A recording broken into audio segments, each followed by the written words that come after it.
ஆதியிலே தேவன் வானத்தையும் பூமியும் சிருஷ்டித்தார். அண்ட சராசரங்களையும் தம்முடைய வார்த்தையினால் உண்டாக்கினார்.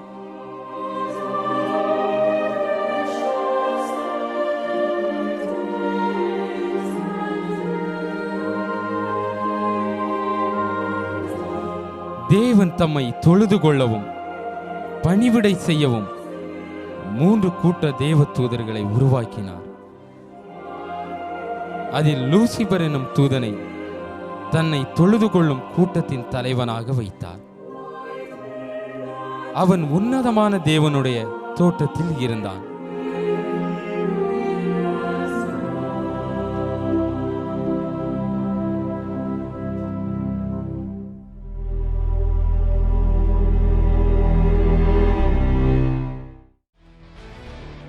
பின்பு இந்த தூதன் தன்னை தேவனுக்கு இணையாக கருதி, நான் தேவனைப் போல் உயர்ந்த ஸ்தலத்தில் ஏறுவேன் என்று கலகம் செய்தார்.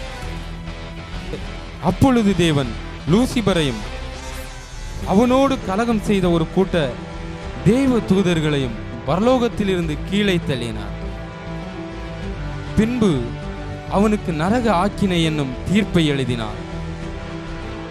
அவன் பிசாசாக மாறினான். இது இந்த அண்ட சராசரத்தில் ஒரு மிகப்பெரிய தாக்கத்தை ஏற்படுத்தியது. ஒழுங்கின்மையும் வெறுமையும் உண்டாயிற்று.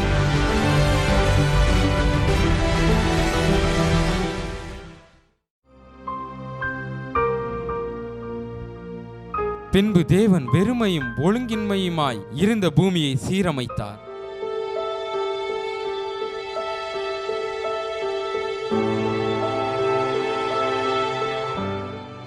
தேவன் தண்ணீரையும் வெட்டாந்தரையையும் பிரித்து பூமியை சரிப்படுத்தினார்.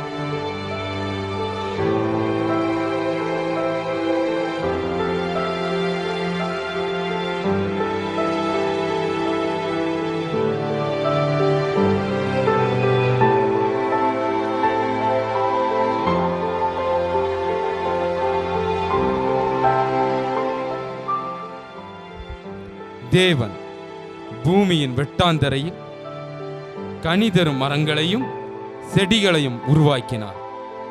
அவைகள் பூத்து மலர்ந்தன. இந்த பூமி மிகவும் மகிழ்ச்சியான இடமாக விளங்கியது.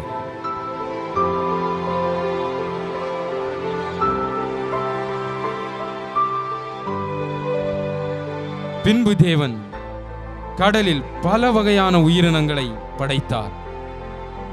வானில் பறக்கும் பறவைகளை படைத்தார். பின்பு பூமியில் பல வகையான விலங்குகளை படைத்தார்.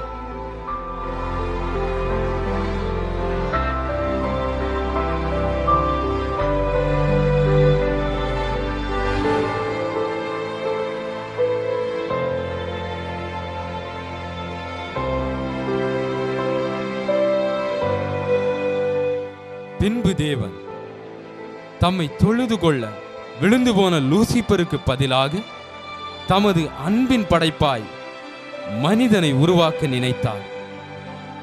அவனை மண்ணினால் சிற்றித்து ஆதாம் என்று பெயரிட்டார்.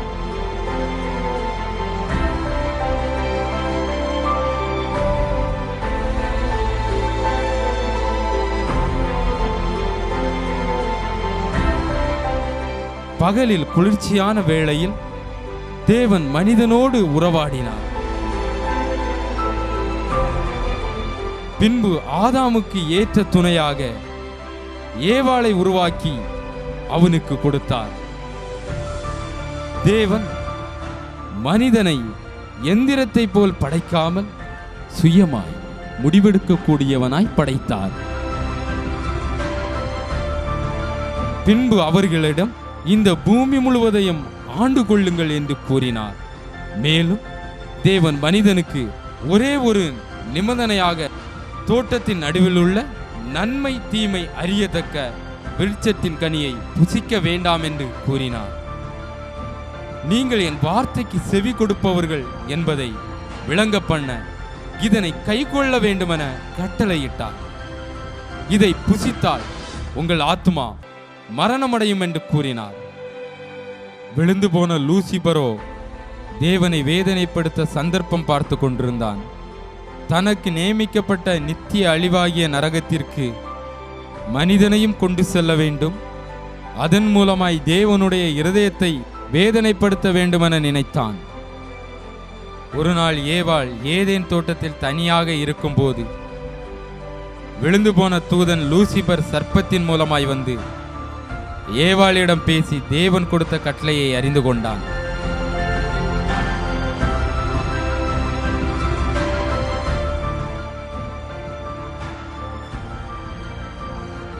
ஏவாளிடம் வஞ்சகமாய் பேசி விலக்கப்பட்ட கனியை புசிக்க ஆசை காட்டினான்.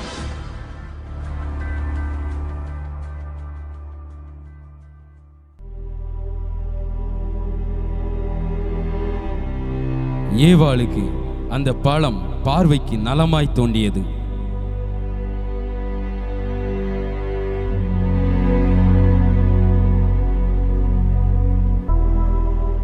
பின்பு ஏவாள் அந்த பழத்தை இச்சித்து தன் கரங்களை நீட்டி பறித்து புசித்தாள்.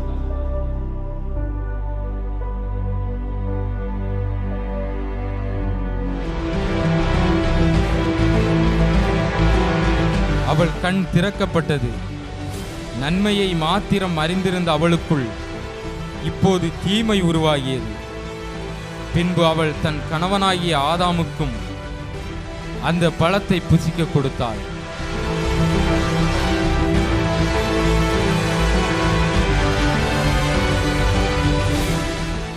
ஆதாமும் தேவ கட்டளைக்கு கீழ்ப்படியாமல் தன் மனைவியின் வார்த்தைக்கு கீழ்ப்படிந்து அந்த பழத்தை புசித்தான்.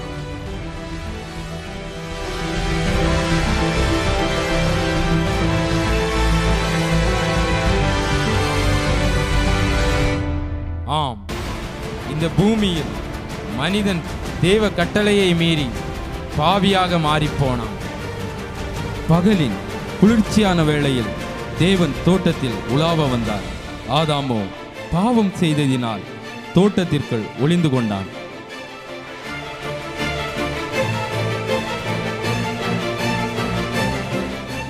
தேவன் ஆதாமையும் ஏவாளையும் அழைத்து விசாரிக்கிறார்.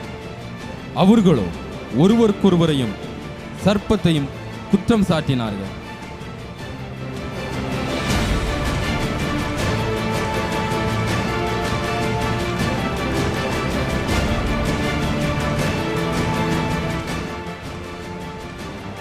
தேவன் சர்ப்பத்தை சபித்தார்.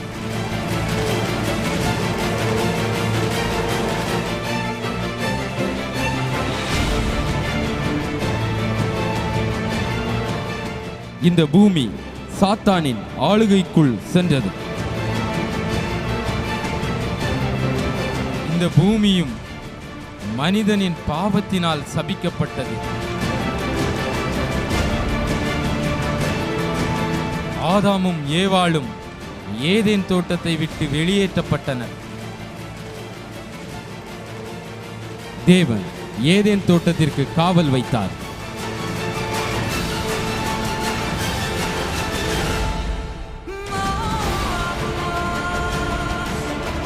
மனிதன் தன் அதிகாரத்தை கீழ்ப்படியாமையால் லூசிபரிடம் விற்று போட்டான். பூமியில் பாவம் பெருக ஆரம்பித்தது. ஆதாமின் மூத்த மகன் காயின் பொறாமையினால் தன் தம்பி ஆபேலை கொன்றான். முதல் கொலை இந்த பூமியில் நடந்தேறியது. மக்கள் பெருகின போது ஒருவருக்கொருவர் யுத்தம் பண்ண ஆரம்பித்தார்கள். தங்களை படைத்த தேவனை விட்டு விக்கிரகங்களை செய்து வழிபட ஆரம்பித்தார்கள்.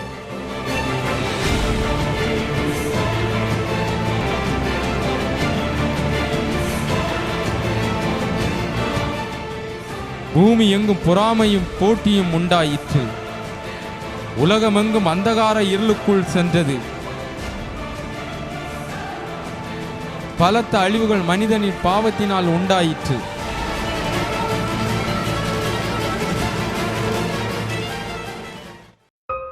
மறுபுறமோ தேவன் மனுக்குலத்தின் மீது அன்பு கொண்டு அவர்களை மீட்க நித்திய ஆக்கினையிலிருந்து தப்புவிக்க சித்தம் கொண்டார்.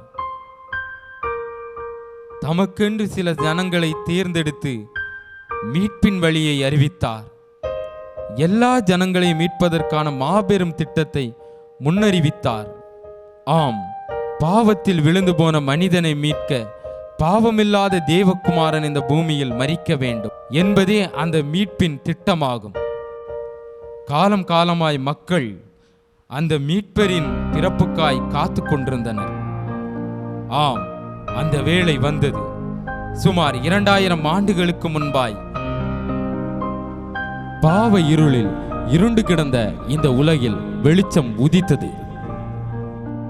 யூதேயா தேசத்து பெத்லகேம் என்னும் ஊரில் வெளிச்சம் உதித்தது. ஒரு நாள் காபிரியேல் என்ற தூதன் மரியாள் என்ற கன்னிகையிடம் தரிசனமாகி, இதோ நீ கர்ப்பவதியாகி ஒரு குமாரனை பெறுவாய், அவருக்கு இயேசு என்று பெயரிடுவாயாக. அவர் இந்த உலகின் ஜனங்களை பாவத்திலிருந்து மீட்பார் என்று கூறினார். அவ்வாறே அவளுக்கு கணவனாக வரப்போகின்ற யோசேப்பிடமும் தேவதூதன் அறிவித்தான். தேவதூதன் முன்னறிவித்தபடி உலக சரித்திரத்தில் வான சாஸ்திரிகள் இதனை அறிந்து தூர தேசத்திலிருந்து பெத்லகேமுக்கு அவரை பணிந்து கொள்ள வந்தார்கள்.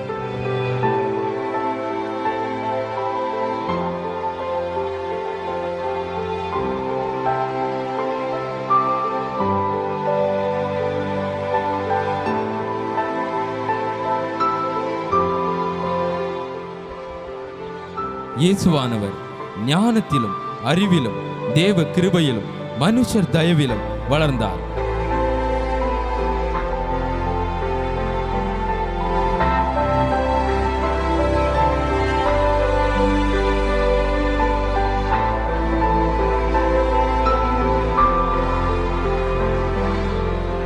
தம் பெற்றோருக்கு கீழ்ப்படிந்து வாழ்ந்தார்.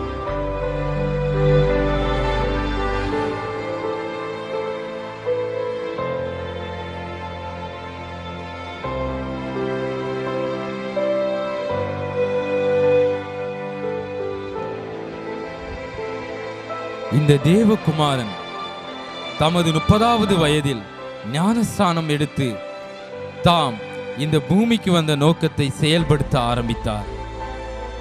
இயற்கைக்கு அப்பாற்பட்ட அற்புதங்களை செய்தார்.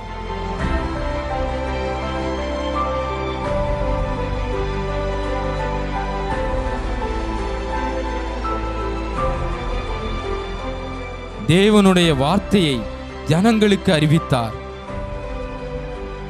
விண்ணுலகை குறித்தும் நரக ஆக்கினையை குறித்தும் ஜனங்களுக்கு போதித்தார். தாம் ஜனங்களின் பாவத்திற்காய் ஜீவனை கொடுக்க வேண்டியுள்ளதை அறிவித்தார். அநீதிகளை எதிர்த்தார். தம்மை விசுவாசிக்கிறவர்கள் பாவம் நித்திய மரணத்திலிருந்து விடுதலை ஆவார்கள் என்று வாக்கு கொடுத்தார். மரித்தவர்களை உயிர்ப்பித்தார்.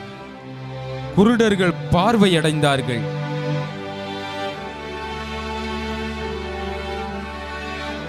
முடவர்கள் நடந்தார்கள். கடலின் மீது நடந்தார்.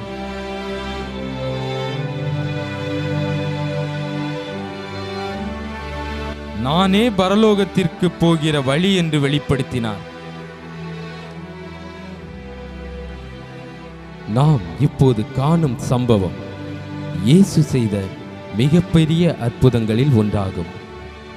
இயேசுவை பின்பற்றின மார்த்தாள், மரியாள் என்பவர்களின் ஒரே சகோதரன் லாசரு என்பவன் வியாதிப்பட்டு மரித்து போனான். அவனை அடக்கம் பண்ணி 4 நாளாயிற்று. இயேசு அந்த கல்லறையை திறக்கும்படி கூறி, அவர் சர்வ வல்லமையுள்ள தேவகுமாரனும் உயிர்களை உருவாக்கும் ஆற்றல் உள்ளவர் என்பதை விளங்க பண்ணும்படி மரித்து 4 நாட்களான மனிதனை உயிரோடு எழுப்பினார். வேளை வந்தபோது தாம் சொன்னபடியே ஜனங்களின் பாவத்திற்காய் தம்மை நொறுக்க ஒப்பு கொடுத்தார்.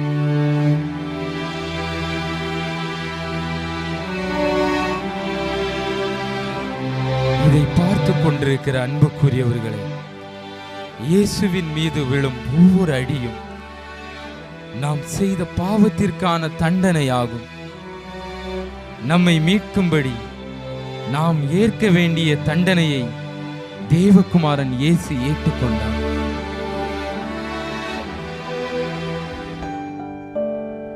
நித்திய மரணத்திலிருந்து நம்மை மீட்கும்படி தேவன் மரணத்தை தம்மீது சுமந்தார்.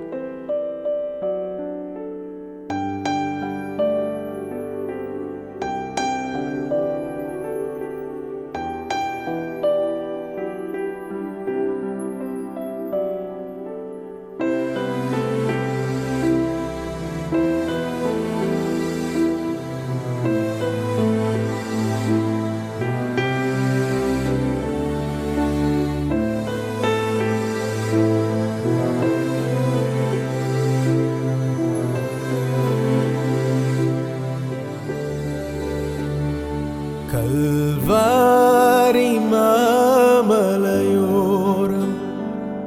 கொடுங்கோர காட்சி கண்டேன். கண்ணில் நீர் வழிந்திடுதே. எந்த மீட்பர் இயேசுவதோ, எந்த மீட்பர் இயேசுவதோ. கல்வாரி மாமலையோரம் கொடுங்கோர காட்சி கண்டேன். கண்ணில் நீர் வழிந்திடுதே. எந்த மீட்பர் இயேசுவதோ, எந்த மீட்பர் இயேசுவதோ.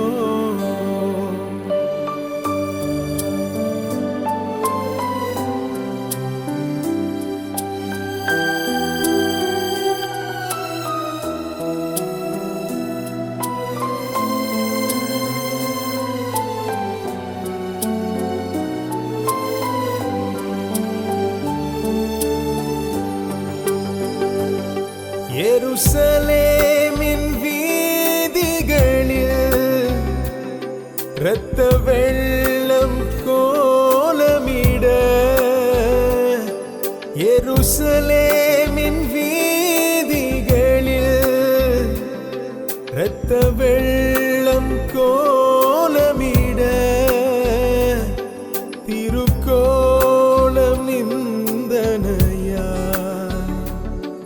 ஒரு கொலைந்து சென்றனரே. திருக்கோலம் நிந்தனையா ஒரு கொலைந்து சென்றனரே. ஒரு கொலைந்து சென்றனரே. கல்வாரி மாமலையோரம் கொடுங்கோர காட்சி கண்டேன். கண்ணில் நீர் வழிந்திடுதே. எந்த மீட்பர் இயேசுவதோ, எந்த மீட்பர் இயேசுவதோ.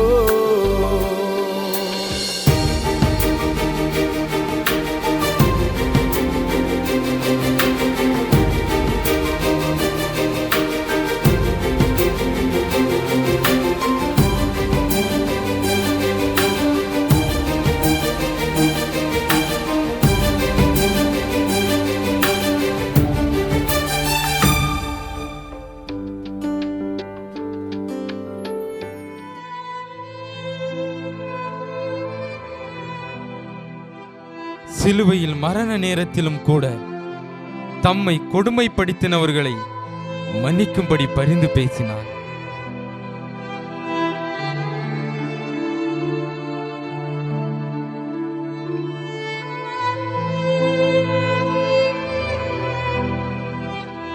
இதை பார்த்து கொண்டிருக்கிற நீங்கள் யாராக இருந்தாலும் சரி, இயேசு என் பாவத்திற்காய் மரித்தார் என்று அவரை விசுவாசித்து உள்ளத்தில் அவரை ஏற்றுக்கொள்வீர்கள். ஆனால் உங்களுக்கு பாவத்திலிருந்து விடுதலை அருளி மெய்யான சந்தோஷம் தந்து முடிவில் நித்திய ஜீவனையும் தருவார்.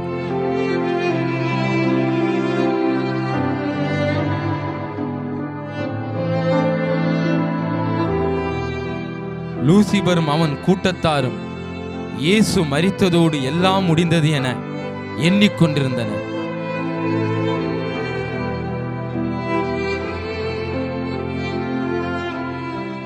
ஆனால் 3ஆம் நாள் உலகில் இதுவரையிலும் நடைபெறாத மாபெரும் அற்புதம் நடைபெற்றது. ஆம், 3ஆம் நாள் தேவகுமாரனாகிய இயேசு மரணத்தை ஜெயித்து உயிர்த்தெழுந்தார்.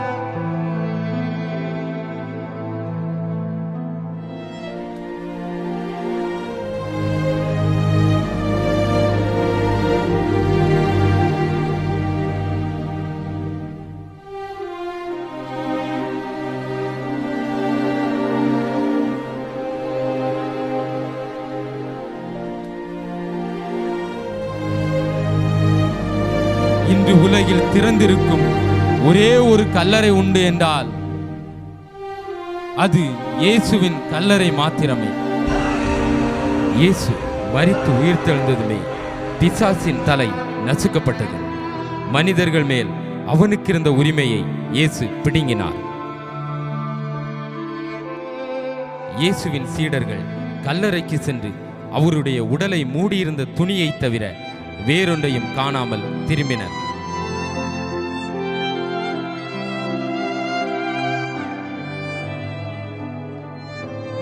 பின்பு இயேசு தம்முடைய சீஷர்களுக்கு மட்டுமல்லாமல் ஏறக்குறைய 500 பேர்களுக்கு தரிசனமானார்.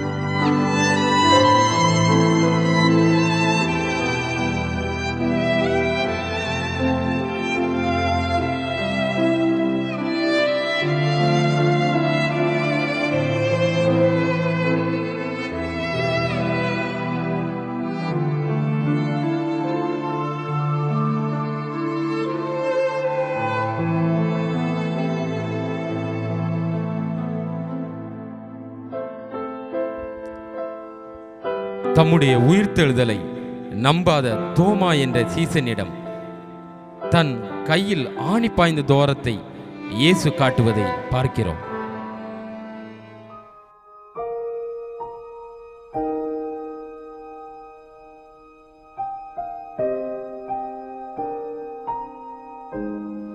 பின்பு தம் சீஷர்கள் அனைவரையும் கூட்டிக் கொண்டு ஒலிவமலைக்கு சென்றார். தாம் பரமேறி செல்கிறேன், மீண்டும் இந்த பூமியை நியாயந்தீர்க்க நியாயாதிபதியாய் வருவேன். நீங்கள் போய் எல்லா ஜனங்களுக்கும் இந்த சுவிசேஷத்தை அறிவிங்கள் என்று கட்டளை கொடுத்தார். மேலும் வியாதிஸ்தர்களை சுத்தமாக்கவும் பிசாசுகளை துரத்தவும் அவர்களுக்கு அதிகாரம் கொடுத்தார். நான் உலகத்தின் முடிவு பரியந்தம் நான் உங்களோடு இருக்கிறேன் என்று உரைத்தார். அவ்வாறு அவர்கள் பார்த்து கொண்டிருக்கும் போதே வானில் ஏறி சென்றார்.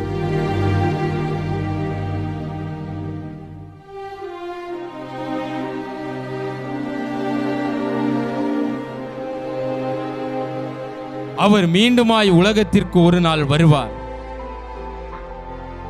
இதை பார்த்து கொண்டிருக்கிற அன்பு சகோதரனே, சகோதரியே, உன் வாழ்வில் ஒரு கேள்வியை கேட்டுப்பார். நீ மரித்த பின் எங்கே செல்வாய்? பரலோகத்திற்கா அல்லது நரகத்திற்கா? இது கூட உனக்கு ஒரு கடைசி வாய்ப்பாய் இருக்கலாம். நீ முடிவெடுக்க வேண்டிய தருணம் இது. நீ செல்ல விரும்புவது பரலோகத்திற்கா நரகத்திற்கா?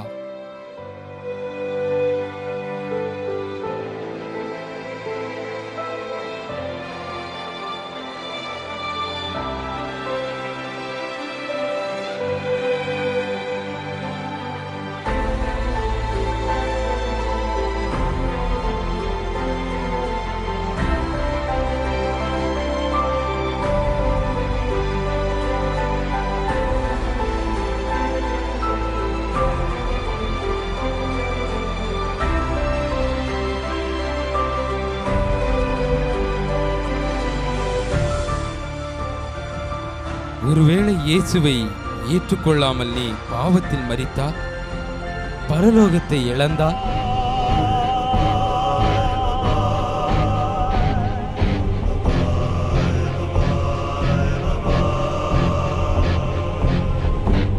இந்த பூமியில் நீ செய்த ஒவ்வொரு பாவத்திற்கும் நீ நித்திய காலத்திற்கும் நரகத்தில் வேதனைப்பட வேண்டியிருக்கும்.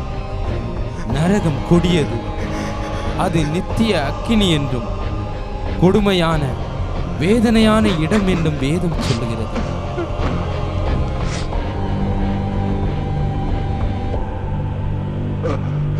உன் ஆத்துமா அங்கிருந்து தப்பி செல்ல இயலாது. இந்த பூமியில் நீ செய்யும் பாவத்திற்கு தக்கதாக அங்கு நித்திய காலம் தண்டிக்கப்படுவார்.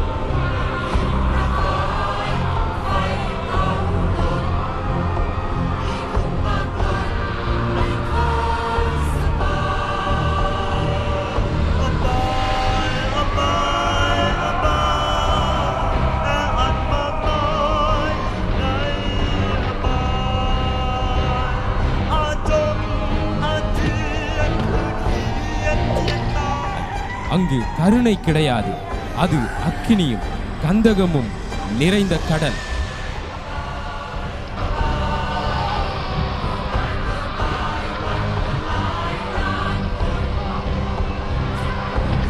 பாவத்தில் வாழ்ந்து பாவத்தில் மரித்தால் நரகத்திற்கு செல்வார். இயேசுவை ஏற்றுக்கொண்டு நீதியாய் வாழ்ந்தால் பரலோகம் செல்வார்.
அன்பு சகோதரனே, அன்பர் இயேசு உன்னை கரம் நீட்டி அழைக்கிறார். இந்த பூமியில் உன் வாழ்நாள் கொஞ்சம் காலம் மட்டுமே. மனிதனையும் இந்த உலகத்தின் மேன்மையையும் நம்பி வாழ்வாயானால் ஏமாந்து போவாய். இயேசுவை ஏற்றுக்கொண்டு பாவத்திலிருந்து விடுதலை பெற்றால் பரலோகத்தில் என்றென்றும் இன்பமாய் வாழ்வாய். ஆமென்.